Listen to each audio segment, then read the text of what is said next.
विश्वनाथ भगवान की, महाकालेश्वर भगवान की, वनखंडेश्वर महादेव की, कुबेरेश्वर महादेव की। हर हर महादेव, हर हर महादेव, हर हर महादेव। काशी विश्वनाथ, उगड़दानी, प्रकाशदर्शी, कैलाशी, अविनाशी भगवान शिव, जिनकी पुनीत पावन शिव महापुराण की कथा संपूर्ण विश्व के कल्याण हेतु बाबा देवाधिदेव महादेव की कृपा से श्रवण करने का सौभाग्य आप और हमको प्राप्त हुआ है। बड़े भाग्यशाली हैं सभी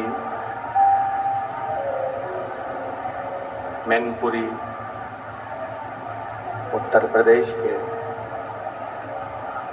सब रहवासी, जिन्होंने बाबा देवाधिदेव महादेव की यह पावन कथा को श्रवण कर अपने जीवन को सार्थक किया है। कथा के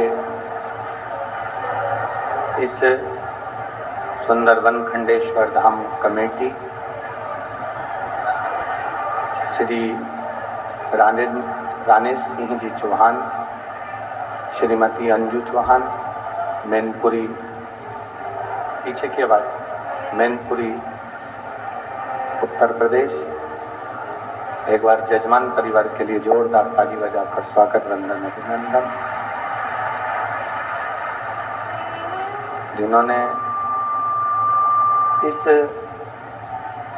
पुनीत पावन कथा का तत्व संपूर्ण जगत में करवाकर अपने जीवन को आनंदित किया है। श्री रानेश सिंह जी चौहान, जिनको बहुत बहुत साधुवाद है, धन्यवाद है, जो इस पुनीत पावन शिव महापुराण कथा के मुख्य यजमान का पद आपने ग्रहण किया। आपको कोटि कोटि साधुवाद है। शिव की कृपा है, अधिक मास और श्रावण का ये संयोग मिलन। कल आपको कथा में कहा था कि मौन रहकर जितना सुन सकते हो अपनी जिंदगी में उतना उतारो। जितने भी आसपास में कार्यकर्ता खड़े हुए हैं और जो बोल रहे हैं, उनसे निवेदन है आप चुप होकर अपनी कथा का आनंद लीजिए। जैसे ये बैठे हुए भक्त के मुंह से एक शब्द नहीं निकल रहा है, ऐसे आप लोग भी अपने मुख को थोड़ा सा शांत रखकर शिव महापुराण की कथा का आनंद लें और अपने जीवन को सार्थक बनाएं। भक्ति और उस भक्ति का जो बल है, उस भक्ति का जो आनंद है, उस भक्ति का जो सुख है, वो हमारे जीवन को एक आनंद की ओर लेकर जाने वाला है। देखिए,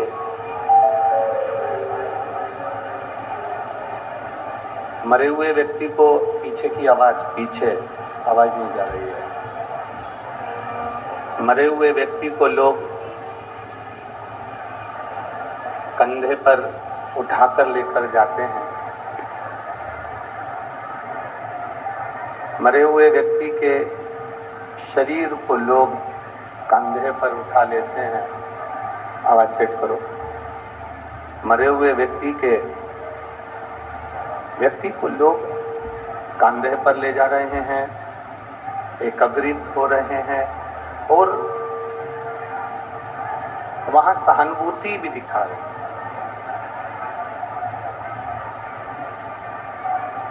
वहां पर सहानुभूति भी दिखाने का प्रयास करते हैं। शिव कथा कहती है, जैसे किसी के मरने के बाद लोग एकत्रित होते हैं, उसको कंधे पर उठाते हैं, उसको लेकर जाते हैं, कंधे पर उठाते हैं, उसको लेकर जाते हैं, उसकी सहानुभूति को दिखाने का कार्य करते हैं। पर शिव महापुराण की कथा एक बहुत सुंदर बात कहती है कि किसी के मरने के बाद आपने उसको कंधे पर उठाया, बीच में से रास्ता दे दिया उसको जाने के लिए, उसके लिए मार्ग सुलभ कर दिया, उसके लिए राह बना दिया, उसके लिए रास्ता दे दिया, या उसको एकत्रित होकर संभाल कर कंधे पर रखकर उसको शमशान तक लेकर भी चलेगा। शिव महापुराण की कथा एक बड़ी सुंदर बात करती है कि ये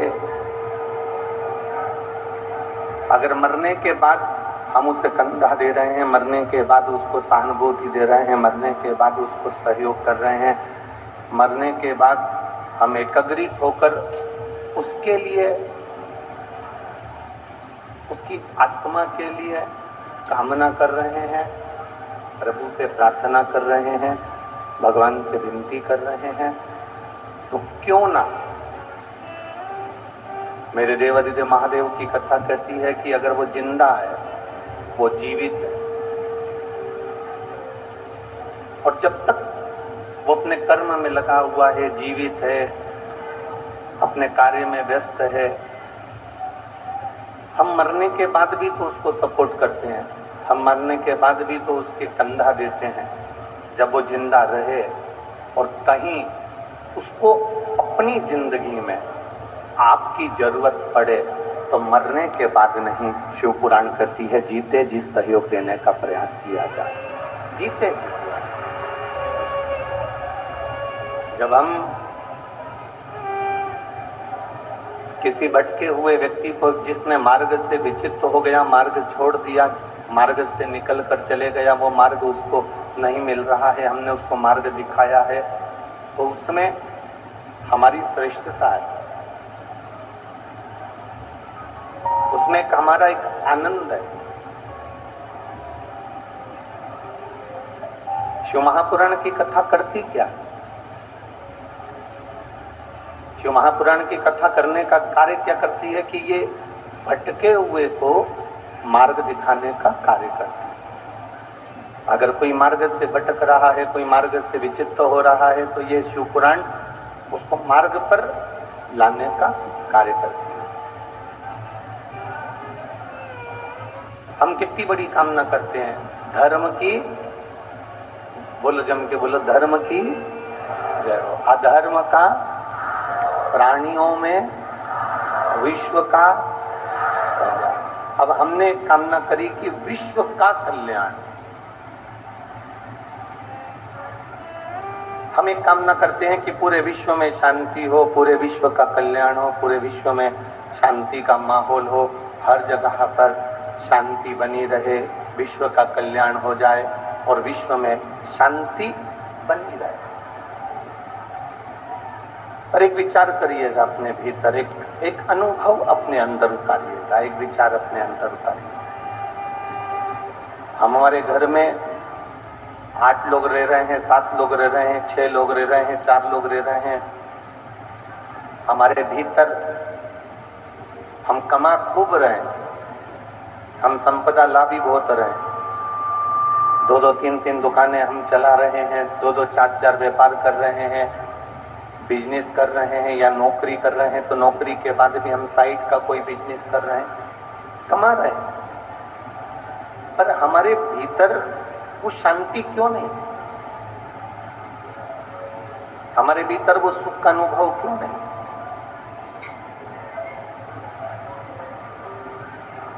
घर का एक व्यक्ति दवाखाने जाता है, घर का एक व्यक्ति हॉस्पिटल जाता है, 15-20 दिन ठीक निकलते हैं, फिर दूसरा व्यक्ति हॉस्पिटल चले जाता है, फिर किसी को डॉक्टर की जरूरत पड़ती, फिर कोई बीमार पड़ा, फिर तीसरे को हॉस्पिटल जाना पड़ा, फिर उसको डॉक्टर को दिखाना पड़ा।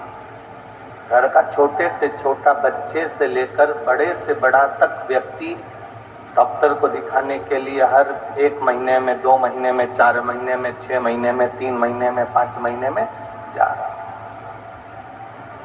कभी एक बात का अनुभव करिए,